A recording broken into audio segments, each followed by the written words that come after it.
ready to sew, I want to sew. I don't want to have to cut stuff and make sure everything measures right. So I found this where you can use a layer cake, and then you get a charm pack. The layer cakes are 10 inches. The charm packs are 5. And then this one that I'm demonstrating today is done with a charm pack and a mini charm. The charm packs are 5 and the mini charms are 2.5. So as long as it's just double the size, you start out by folding your crease in the halfway of your blocks, both ways.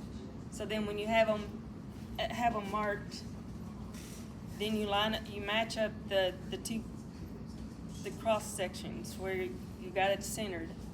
So then that's the next step. You would put those together, and then you would fold over your sides, the sides into the middle. It just barely meets it, and you can feel when you're to the edge of your mini charm. So then after you fold it, you would take it. I usually do a lot of them. I do a lot of the steps, like I've got this many more that I've got folded and ready to go, and then I get to the step where I can fold a bunch of these and have them ready and just chain piece going straight down through all these sides. Once you have them sewn together on the one direction, then you would open it up and it would look like this. So you've got your sides done, and then you turn it and take the other sides in to the middle. So it makes it look like a border. There's not a hole behind it, it's layered on top of it. Yes, it's just double layered, so it'd be a little bit thicker in the middle. So then you would sew it in the sides. So then you've got a border on all sides of your block. If y'all want to pass these around and look at them, they're just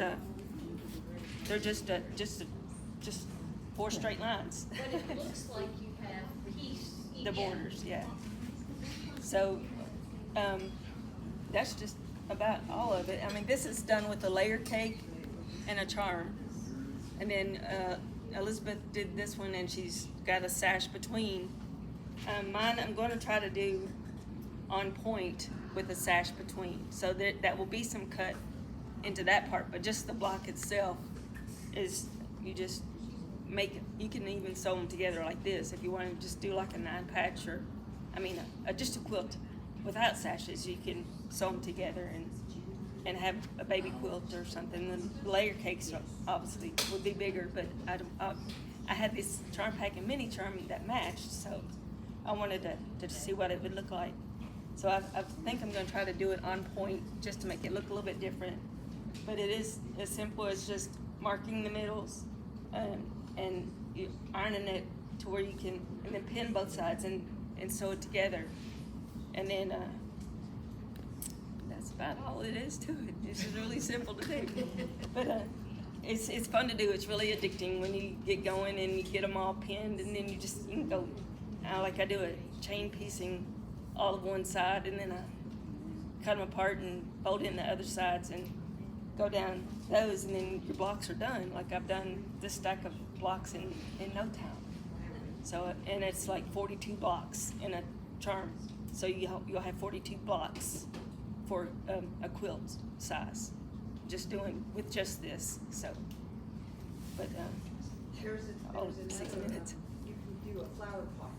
Same thing, but instead of a square in the center, you can have a flower pot cut out, or I don't remember what that shape is called, like flower pot. Pentagon. Tumbler? What's it? Tumbler?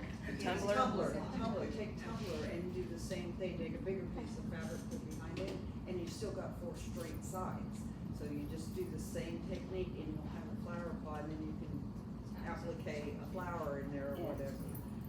Yeah, but it's really fun to do, and like I just like to get ready and get in and get it started, and then And too, if you've got, I got that layer cake a long time ago, or I got that charm pack a long time ago, what am I gonna do with it?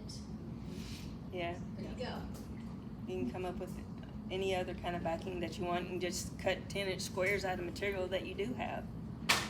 That's supposed to be cut. Well, I mean, if you didn't. That's the part. Do you use like adhesive or like glue to stick that little square in the middle? No, it's just sewn on. You match it up the fold piece and just make sure they line up. And then once you pin it, it's in there. It's sewn in. Yeah. And you sew it in, and then fold the other sides, and then you've got a border around the block, and then it looks like you've got 4 strips sewn onto a square kind of thing. But it's really just. I was curious, I didn't know if you did anything. No, it's. I guess you could do like a dot of sorry, like in the middle if you wanted to. I don't know about you, Marcy, but when I did the bigger ones, I had to be really careful that I folded it straight over and didn't fold up some of my charm pack. Yeah. So yeah. That's why I do all of it at one time. I would make sure it didn't go all the way to the middle. If it's gone all the way to the middle, you have folded it over. So there's just about maybe a 1/4 inch or so gap in between, but you can just pin the 2 sides and sew one direction all your blocks if you wanted to do all 42 at once and the other way. But that's the no cut block.